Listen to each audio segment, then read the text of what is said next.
Bonjour chers auditeurs et fidèles lectrices et lecteurs qui nous suivez assidûment sur le site de Corbeau News Centrafrique. C'est Gisèle Moloma qui vous retrouve ce matin pour un nouveau rendez-vous de décryptage. Aujourd'hui, nous allons nous plonger dans une analyse particulièrement cinglante de l'héritage politique centrafricain, une réflexion qui nous interpelle tous. Pour m'accompagner dans cette plongée, j'ai le plaisir d'accueillir mon cher collègue Anselme Mbata. Bonjour Anselme Mbata. Bonjour Gisèle Moloma et bonjour à toutes et à tous. Un plaisir d'être là pour aborder ce sujet épineux, pour ne pas dire carrément gangréné, mais bon, je ne dois pas utiliser ce mot Gisèle Moloma, alors je dirais un sujet bien pourri. Exactement. Et pourri, c'est le mot juste Anselme Mbata. Alors dis-nous, qu'est-ce qui fait la une de nos discussions aujourd'hui? Quelle est cette réflexion qui nous est proposée?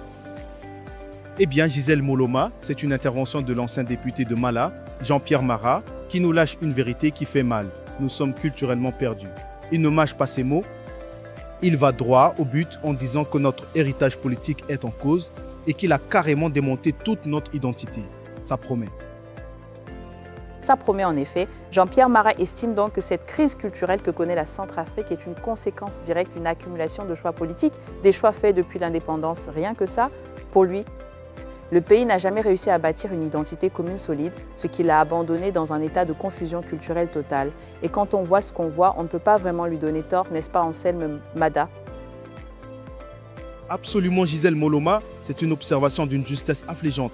Le pays est dans une sorte de schizophrénie permanente, une vraie farce. D'un côté, on a nos élites, ou devrais-je dire l'empereur et sa cour, qui gouvernent avec des codes culturels importés, des modes de vie étrangers, des références éducatives venues d'ailleurs, des normes juridiques qui n'ont rien à voir avec nos réalités.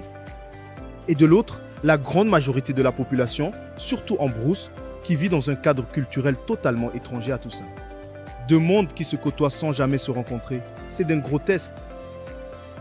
Un grotesque qui crée un fossé abyssal, Anselme Mbata.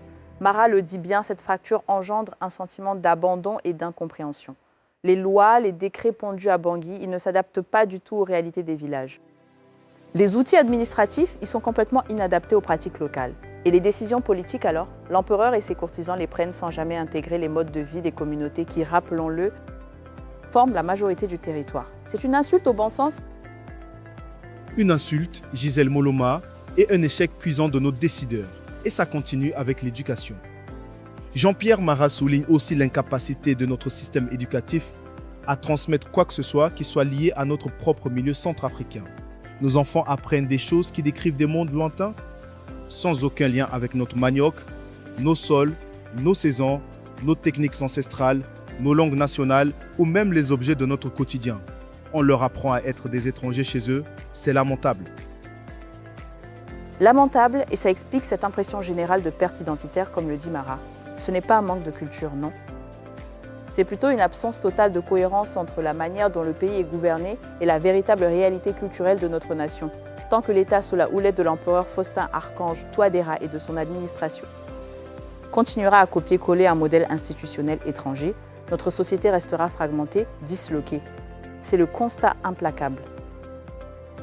C'est plus qu'un constat, Gisèle Moloma, c'est une malédiction auto-infligée. On court après des chimères pendant que notre propre identité se délite, se perd dans les méandres de décisions absurdes. Il est grand temps d'écouter ces voix lucides, même si j'ai l'impression que l'empereur n'a que faire de la sagesse populaire. Effectivement, Anselme Mbata. C'est une analyse qui fait froid dans le dos, mais qu'il est crucial de partager. Cet article nous est proposé par Anselme Mbata pour la rédaction de Corbeau News Centrafrique. Et si vous avez des commentaires, des réactions à partager ou si vous souhaitez nous alerter sur d'autres sujets, n'hésitez pas à contacter la rédaction de Corbeau News Centrafrique. Notre numéro WhatsApp est le 236 75 72 18 21. Merci de nous avoir suivis et à très bientôt sur les ondes du CNC.